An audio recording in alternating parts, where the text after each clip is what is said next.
Minecraft hey Luffy skin te ron manga chuan shader thar te pawh install thara hemi shader wangin ni pakhata hemi one piece long I going merry ka build du chan ber chuan hei kan hnunga hi ar oma hemi ar hi ka long khal lai mek veng tu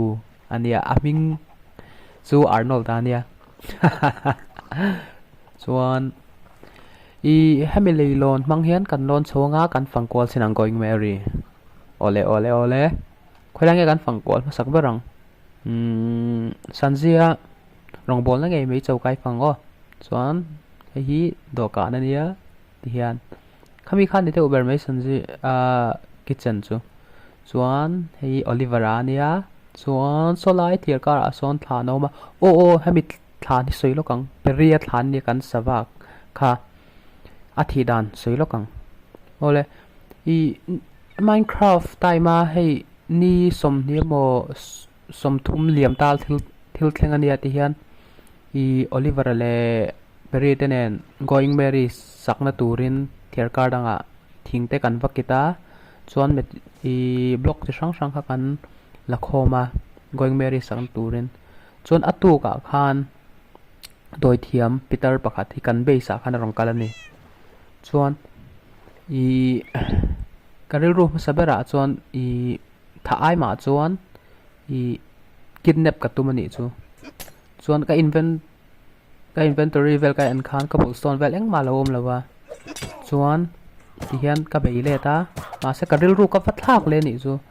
ka bei sa ka vakira ka stone la tur chuan chumi chung chuan he doi thiam Peter hian ka sava peri kha alo thada chuan ka thin rim lutuk khan kidnap ai ma chuan phuba lak katum ta zo kan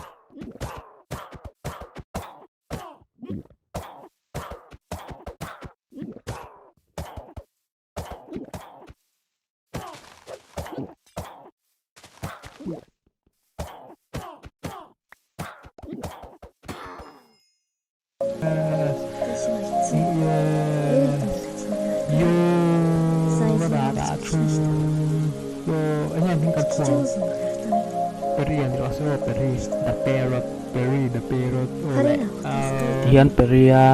than thiar kar danga ngan siama avuina hun te ka han neya Oliver ka zote pakhat kha chu ka shwai lova hemi ni hian achan chu lungai lutuka shwai lo zok mai kha ka han tia anunga hian hei ka zote pakhat zok nen hian kanoma hian going merry se tu han kan let ta ni chon khati zong khani mai ro se peria thi dan chu tuna going merry ka phang le tong a chuan hei ama hian map room ka tia hei tuna ka om na chu su khuwa hring khu ni ta ka base ti khan chiang deuh khan langa chuan hei ama ania Luffy tal tam na kha chuan ahnung lampang chauka hnuai lampang a hian ka room chu oma hei ka chest room ania chuan hei ka room dokan khum chest khati deuh ha ni mai chuan hemi chung hi kan han an leng hemi achung sang atang hian view hi nuam khop mai ka base support chiang deuh na langa kha leng khu ka in te cherry thing te bamboo te beram te po chiang tokin hei amu fia thei khop mai to warang hi ni deuh ber mai to war dang sakangai lo hemi hi man thei chuan engdang nge kan la ka mu tir du le chu nge kha oi ka sia villager pani village atangin ka kidnapa heta ka kidnap dan chu nakina atop deuh lama ka hmuang chu somi farm house po so kala ka mu tir du chu hei moi ka ti khop mai hemi chunga hian hemi ka huan atanga ka thlai thar ho internan hui te alu te khami ho ka da khom na tur khan deuh bera chuan tuna kan an chinang ka villager kit na phau hei iron golem ania Share vek da su ka ringa ma se aming hin nori tin ka phua ka name tek pani nei kha I ka iron golem le ka zote pakha ka oliver kha ka pe a chuan hei hi village ka kin na po hi asanania pakhat ka kin na ka mu ngoro ka mu tir ma chuin thil pakhat mu tir le lok chu ka nei ami ka in hi ka ro san deu to a hei thil tlem te chu ka da to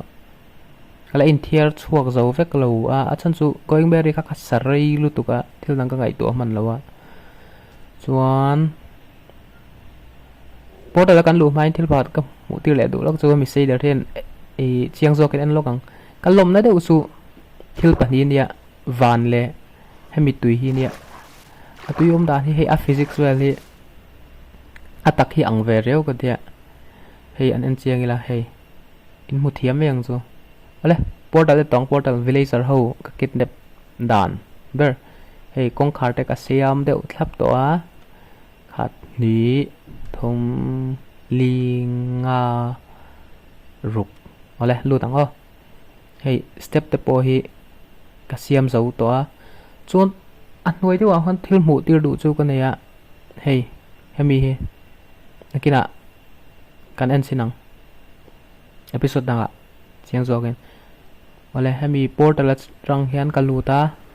pen som vel a hlavak lo a hian portal dang om le a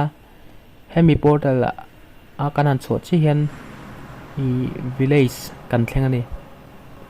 o helai rang hian villager ho khal I ka shroi ta mai ni ka kitap ta mai ni ti hian let leng o hemi seider kalom na deu pakhat chu I van hi ni hei tlai lam pang phei chu mo hi ka ti khop me I nakina kan kala mu tir thei mai thei ka ring zo ka I ka capture lem lo a hei ro aron sur hian a sur zo hian I chimbal hi ron zama khang te kha lang veka chu chu nakina I next episode vela bo ka mu tir thei mai thei chu a chu next episode dewa ka thil ti tumber chu I nidara let le a I blaze rod vel khabala ka I ender dragon